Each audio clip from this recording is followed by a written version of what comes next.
On this Saturday night, Israel closes in on Gaza. Nowhere to run for Palestinians as Israel vows to attack by air, land, and sea. Turmoil at the border after the only route out fails to open. I speak with Canada's Foreign Affairs Minister about the Canadians trapped. This is my #1 priority. I'm confident that we can get them out. Fears grow for the hostages Hamas is holding in Gaza, and news another Canadian is confirmed dead. You don't even know what's worse. The news of them being dead or the news of being them kidnapped? Plus, Netanyahu under scrutiny, fury over the intelligence and security failures. Can accountability wait until after the war?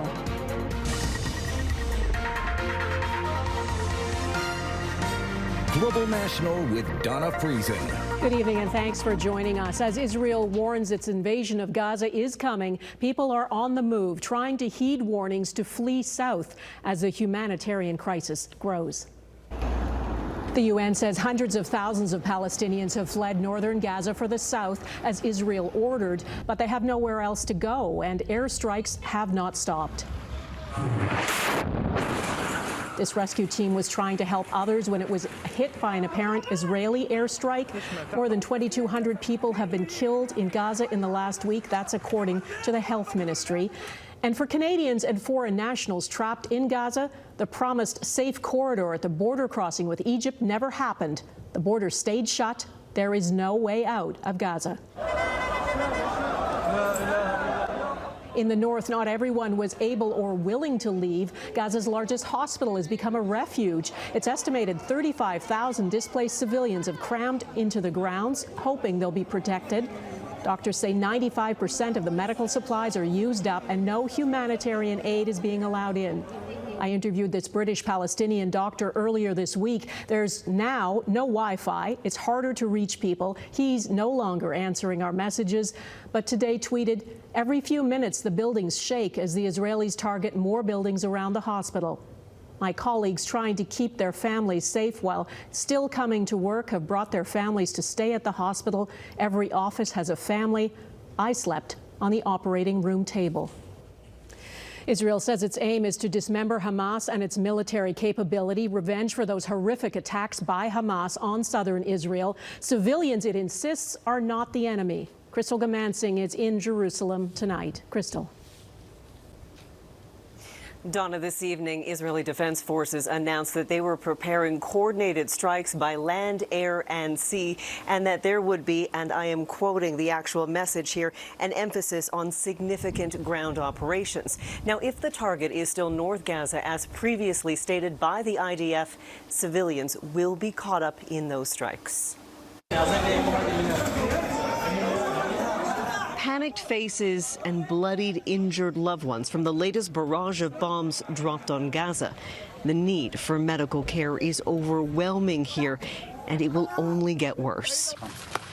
Wearing a bulletproof vest, the Israeli Prime Minister shook hands with his soldiers, asking if they are ready for what comes next. Benjamin Netanyahu vowed to crush and destroy Hamas following last week's deadly attacks on Israeli soil. The Israeli Defense Forces told people living in the north of Gaza to leave so they wouldn't be mistaken for Hamas fighters. Evacuating more than 1 million people in 24 hours was deemed impossible by the United Nations. Aziz Al-Khaloud has been assisting Global News with coverage from inside Gaza. He tried to get his family out but turned back, saying they couldn't make it happen. He recorded videos in his home showing some improvements he's made so they can shelter in place. No windows. I put it down there. When the rockets or missiles rain down, the vibrations won't shatter the glass, causing injuries. That is, of course, only if it's not a direct hit. Israel says it only targets Hamas locations and officials. Hamas does have a history of setting up in and under civilian infrastructure. Despite Hamas telling people not to go, some did make it to the border crossing with Egypt, but no one made it out. Global News has been following Asia Mathkour, a Palestinian Canadian with 2 young children. She made it to the border after the government suggested Friday it may be a way to escape, but it wasn't. My family in Canada right now, they're trying to reach global affairs, and they have no idea at all about us and the borders and Rafah crossing or anything. They have no idea about anything that we're going through. You can hear in that exchange the level of frustration and the feeling of being trapped. As for what happens next in this war, it is likely to be bigger than anyone has seen. Donna? My Crystal Goomansingh in Jerusalem. Thanks. Earlier today, I spoke with Canada's Minister of Foreign Affairs, Mélanie Joly, from Amman, Jordan. I started by asking her about that promised opening of the Rafah border crossing from Gaza into Egypt that never materialized. Indeed, there are Canadians in Gaza that went to Rafah this morning and had to turn back and go where they were because it was not possible to cross. So I've been actively working on this issue. We have the assurances from the Minister of Foreign Affairs of Israel to make sure that safe passage is authorized. And we will be also in contact with our Egyptian colleagues and also with other partners of the region. The really dangerous place right now is Gaza, as you know. What went wrong with that plan today? Well, things are very volatile. And we know that there has been violence in the region. And so that's one of the reasons why the safe passage was not allowed, because of the fact that there was lots of volatility. But that being said, this is my number one priority. There are 44 families right now, and of course their relatives in Gaza. So I was just on the phone with my colleague also from Egypt. So this is something, Donna, that we're really working on, but I'm confident that we can get them out. All right, here's a quote from a Canadian who's in Gaza. He's helping at the hospital now, and he said, if we are principled, we should ask ourselves, why can't we help those who are trapped in Gaza? He thinks the international community needs to raise their voices louder in calling for the creation of a humanitarian corridor. I would say, Donna, I agree, because Gaza is one of the worst places on earth right now. And that is why I met with the head of the UN agency in charge of providing humanitarian aid to Gaza. We met earlier today in Jordan, and we are trying to find a way to get a humanitarian corridor in place as we speak. How many Canadians caught in the brutal attack by Hamas are still missing? And is there any news about those who were believed to have been taken hostage? So I can confirm now that there are 4 Canadians that have died since the family Mrs. Georgy confirmed, and there's still 3 missing. So, but I can tell you that we've been actively involved and sending a team of negotiators to support also the work done by the Israelis at this point. What is your understanding of Israel's mission in Gaza? Well, of course, like I mentioned, Israel has a right to defend itself according to international law. And Hamas is a terrorist organization, period. But Hamas is not all the Palestinian people. And Israeli civilians are important, and equally important are Palestinian people themselves. And so that's why we have to draw a balance. We need to make sure that we continue to save innocent Palestinian lives while making sure that we protect Israel as a country and as people. All right, Mélanie Joly in Amman, Jordan, thanks for speaking with us. Part of Israel's mission in Gaza is to find the hostages Hamas is thought to be taking during that horrific surprise attack on southern Israel. Israel says it thinks between 150 and 200 people are being held captive, including, it's believed, several Canadians. Though Israel has said it will not hold back against Hamas, even at the cost of harming kidnapped Israelis. Jeff Semple reports. Protesters outside Israel's defense ministry desperately demanding the military rescue their loved ones. Do everything to release them. Ari Levy's 12-year-old nephew is one of at least 150 Israelis taken hostage by Hamas after gunmen attacked communities along the Gaza border 1 week ago. What can I say? How can human beings accept situation like that? How can? Israeli forces conducted raids in northern Gaza Friday and found some hostages already dead. Hamas says 9 hostages were killed, blaming Israeli airstrikes. Protesters want them rescued before Israel's military moves in. I'm here because I want to make sure that it's loud and clear that the first priority should be bringing them home. Among the missing, this Israeli-Canadian, prominent peace activist Vivian Silver. After 1 week, her son says they still haven't found her body. I strongly assume that she's being held in Gaza. And that's my hope, because if not, then she's just lying dead in her house, and they didn't find her yet. Global News was granted access to her community. Then we found her house. And take a look at this. This is what is left of Vivian Silver's house. The 74-year-old Israeli-Canadian lived here very close to the Gaza border, and she told her son that she was hiding in her house. She was sending him text messages telling him that the gunfire and the militants were coming closer. The last message she sent to him was that they're inside the house, and this is what's left of that house. Were hostages taken here, you say? Yes. Yeah. This Israeli colonel says they believe some elders from this community were taken hostage. They found the bodies of other residents lying in the street. Global News saw photos of their faces smashed in with a blunt object. What I saw here is not only murder, not only slaughter. I saw humiliation. Intention to humiliate. These families calling on Israel's military to rescue the other hostages before they suffer a similar fate. Jeff Semple, Global News, Tel Aviv. And there is sad news about another Canadian who is missing in Israel. The family of Israeli-Canadian Shir Georgy says the 22-year-old died when Hamas ambushed a music festival in southern Israel. She is the 4th Canadian confirmed to have died in the attack. Caryn Lieberman spoke with her cousin, who remembers the young woman was always smiling and laughing. These are some of Shir Georgy's final moments, captured on cell phone video. That's her in the white shirt and purple scarf, huddled among a group of other young people, one of them bleeding from the leg. They were all scared. They were all so scared, all these kids.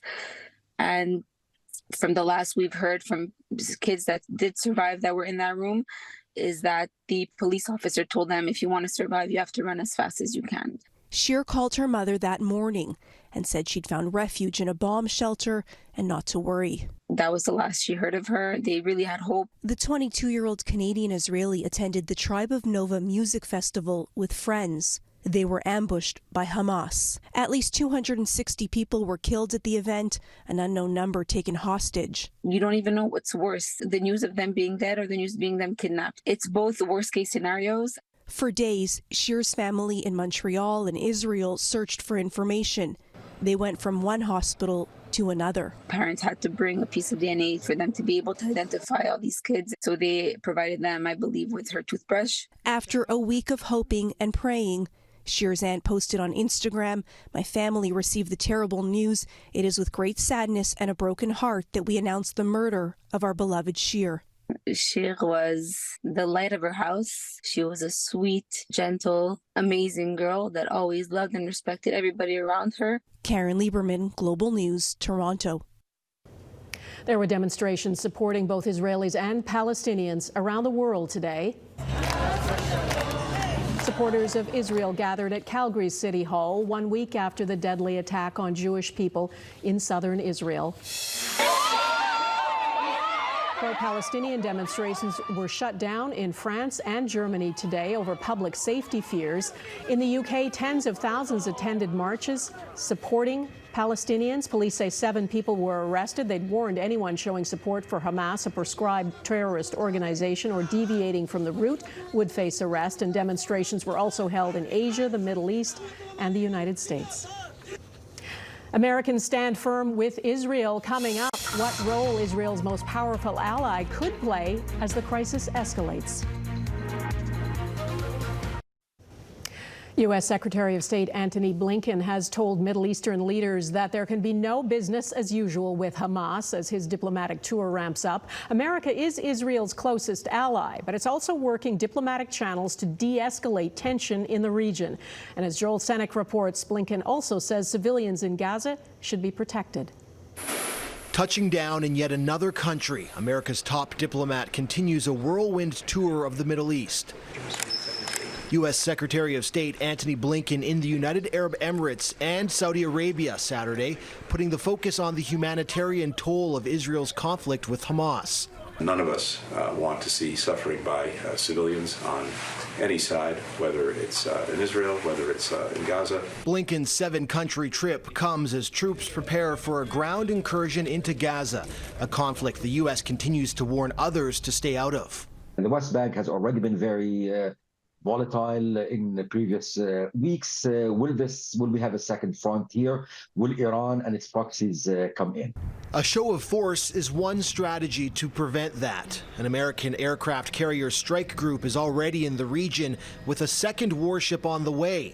Secretary Blinken is urging allies to join in the call against escalation. I know that our countries agreed that we work together to make sure that, to the best of our ability, this conflict does not spread to other places on other fronts. The U.S. says it's also providing intelligence and planning assistance to the Israeli effort as it readies its troops near Gaza for what's expected to be an intense battle ahead. You have the buildings so people will be able to shoot down. That's one thing. But you also have the tunnels underneath. So they're going to have to literally consider a 360 fight, what's in front of them, left and right, and as well as what's behind them. Secretary Blinken will continue his diplomatic mission on Sunday in Saudi Arabia and Egypt before returning to Washington. His efforts also include a call to China, asking them to use their influence in the Middle East to stop the conflict from spreading.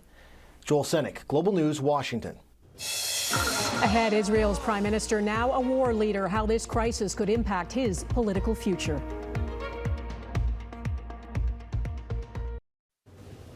In the months before the Hamas attack on Israel, the country's prime minister was fighting to save his job. Thousands of Israelis took to the streets in multiple protests, angry about Benjamin Netanyahu's judicial reforms. That has all now been put on hold. The country is rallying behind Netanyahu and Israel's government, though the huge security and intelligence failure is expected to come back to haunt him. Eric Sorensen takes a closer look at the prime minister's uncertain future. Israelis fleeing and dying from a surprise Hamas attack. Militants celebrating on an Israeli tank. A massive intelligence failure that leads to the top.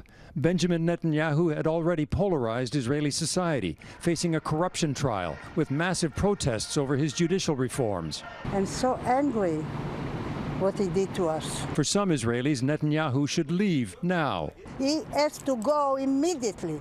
Immediately. And yet, at this moment, Netanyahu's leadership is unchallenged. Opposition leader Benny Gantz has sworn allegiance to a unity government. Standing together shoulder to shoulder, said Gantz, sends the message to our enemies and to Israelis, we're in this together. The Israeli prime minister also has the steadfast support of the U.S. and its allies.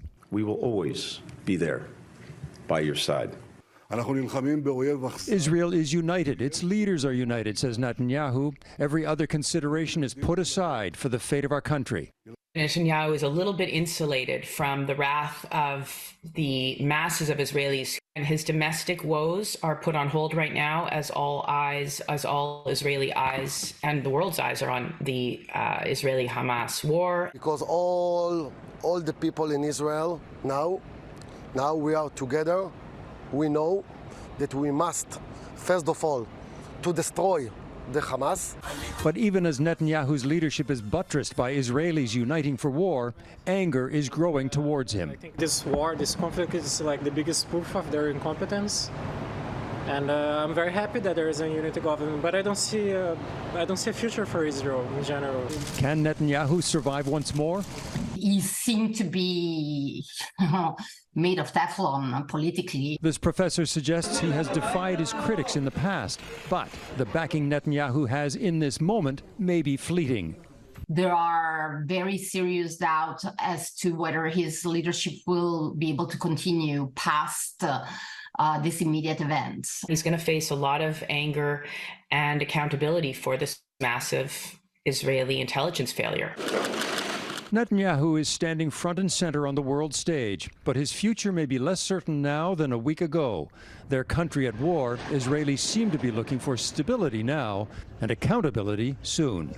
Eric Sorensen, Global News. Next, safe in Canada, the homecoming for people who have fled Israel.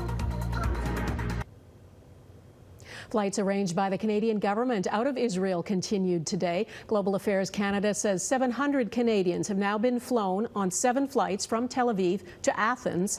And from the Greek capital, Canadian evacuees and their families have been able to fly back to Toronto via Air Canada. The first of those flights landed last night, full of passengers thankful to be back home. We are so grateful for the government and all people who worked, the military. I have a big family in Israel, and I also have, cousins and their children who are now deployed. And it's just a really sad, difficult time. We heard the siren, heard the bomb and the siren, and in that bomb shelter, we sang happy birthday to my cousin's niece. It's just crazy. So much uncertainty. That is Global National for this Saturday. I'm Donna Friesen. We leave you tonight with some of the tributes and vigils from around the world this past week, people paying respects to those who have been killed on both sides of this crisis. Thanks for watching.